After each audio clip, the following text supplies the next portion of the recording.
Assalamualaikum warahmatullahi wabarakatuh. Selamat pagi bunda-bunda. Perkenalkan, nama saya Yulia Francisca. Di sini saya sebagai narasumber dengan materi pola asuh yang tepat tentukan prestasi anak. Setiap bunda-bunda pasti punya keinginan untuk menjadikan anaknya yang terbaik. Segala hal dilakukan agar anak tersebut dapat bertumbuh dan berkembang dengan maksimal. Nah, pastinya bunda-bunda mempunyai harapan yang besar agar anak bunda dapat berprestasi.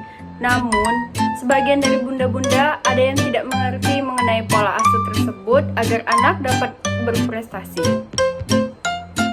Lalu, pola asuh seperti apa yang diterapkan agar anak dapat berprestasi? Menurut penelitian yang dilakukan oleh American Journal of Social and Management Science, ia menyebutkan bahwa pola asuh yang paling tepat diterapkan adalah pola asuh demokratis. Sebelum kita membahas mengenai pola asuh demokratis, akan lebih baik kita membahas mengenai pengertian dari pola asuh terlebih dahulu. Jadi, apa sebenarnya pola asuh itu? Pola asuh adalah kegiatan kompleks yang mencakupi banyak perilaku spesifik yang bekerja secara individu dan bersama-sama untuk mempengaruhi hasil anak. Gaya pengasuhan telah didefinisikan berdasarkan dua dimensi perilaku orang tua, yaitu kontrol atau ketegasan atau tuntutan, dan kehangatan atau afeksi atau responsif dari orang tua.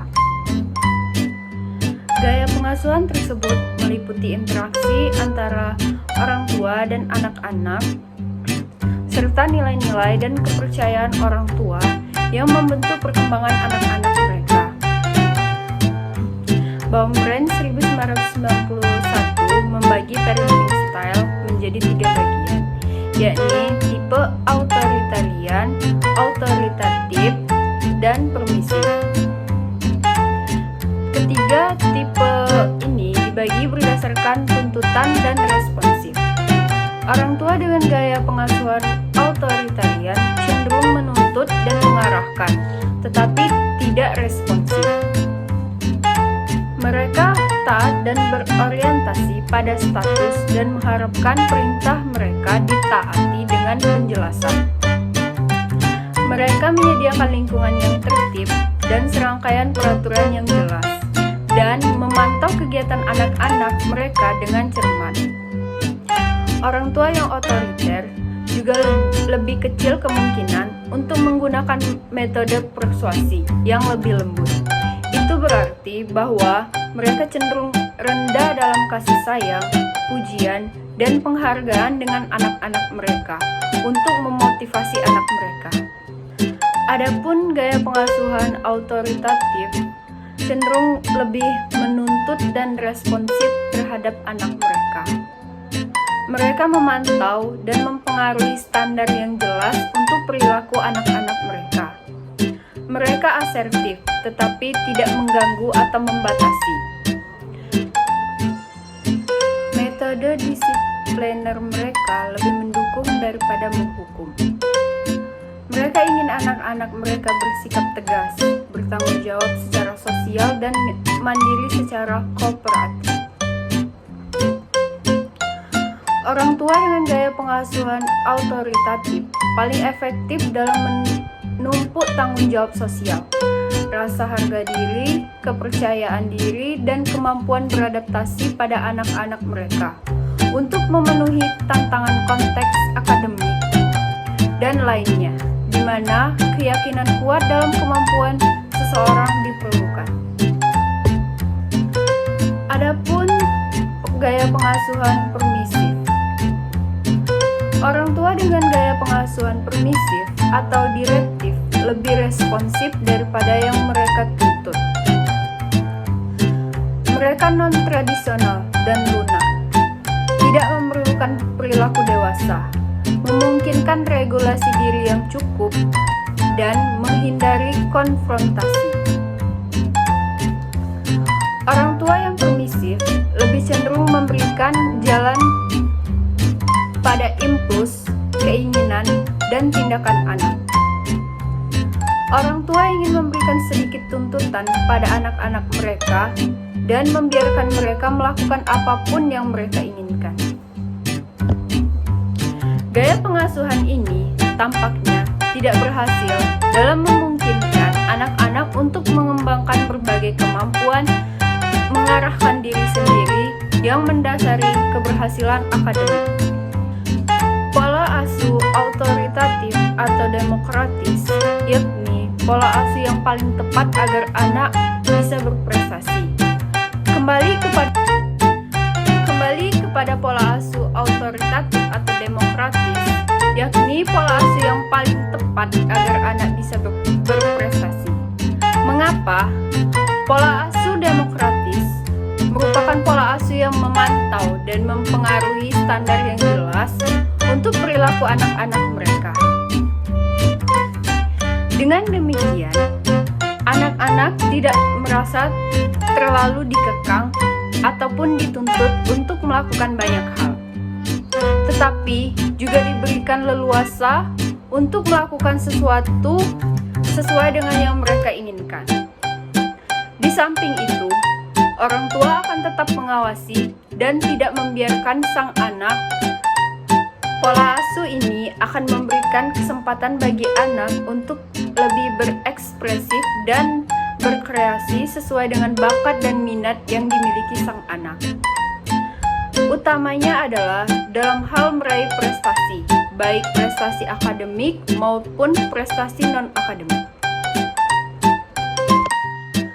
Satu hal yang harus dipahami orang tua adalah tidak memaksakan kehendaknya kepada sang anak.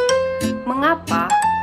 Ketika seseorang melakukan sesuatu dengan terpaksa, hanya ada dua hal kemungkinan, yakni positif dan negatif. Namun, jika hal ini berlawanan, maka akan menjadi malapetaka besar bagi sang anak, sehingga akan mengakibatkan rendahnya kepercayaan diri dan harga diri sang anak di depan orang tua. Jika hal demikian terjadi, maka anak akan cenderung melawan dan berontak akibat keterpaksaan dari orang tua tersebut yang membuatnya tidak nyaman untuk melakukan aktivitas sehari-hari. Layaknya sebuah kaca, jika kita tidak hati-hati dalam menjaganya, maka ketika pecah tidak akan mungkin untuk mengembalikannya seperti semula. Demikian pula seorang anak. Jika kita salah dalam menerapkan pola asuh kepada anak, maka akan sangat sulit untuk membantunya kembali dari nol, karena segala hal yang kita ajarkan telah terkonstruksi dalam dirinya. Apa yang kita lakukan secara tidak langsung menjadi role model bagi sang anak. Maka jangan pernah salahkan jika mendapati anak yang sering berlaku kasar. Selain lingkungannya, kita juga harus mengembalikan pada tumpuan utama, yaitu orang tua. Hakikatnya, Tuhan memberikan setiap detik nafas kehidupan untuk kita jaga dengan baik. Apalagi jika nafas kehidupan itu bagian dari diri kita yang paling dekat, yakni buah hati kita atau anak-anak kita. Tidak semua kesempatan datang dua kali. Jika kita masih diberikan kesempatan untuk berlaku baik, menerapkan pola asuh yang tepat bagi anak, mencintainya dengan sepenuh hati, maka selayaknya kita manfaatkan dengan sebaik-baiknya.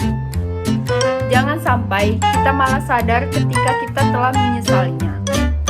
Menyesal dengan pola asuh yang salah, lalu menjadikan anak berontak dan tidak maksimal dengan bakat dan minatnya. Setiap anak memiliki kelebihan dan kekurangannya masing-masing. Kita sebagai orang tua tidak boleh membanding-bandingkan anak, karena hal tersebut akan membuat jiwa anak terluka. Jangankan membandingkan, sejatinya tidak ada anak yang menyukai orang tuanya lebih memuji anak orang lain daripada dirinya. Sedikit atau banyak, hal itu akan melukai hatinya. Apalagi dengan membanding-bandingkan sang anak dan menganggap sang anak tidak mempunyai bakat apapun. Padahal, jika kita bisa mendampingi, memahami, dan mengerti anak kita dengan baik, kita akan menyadari betapa istimewanya buah hati kita, tanpa sempat memandang bahkan membanding-bandingkannya dengan milik orang lain. Baiklah, sekian pemaparan materi dari saya. Lebih dan kurang saya mohon maaf. Kepada Allah saya mohon ampun. Saya akhiri, wabillahi taufik wal hidayah.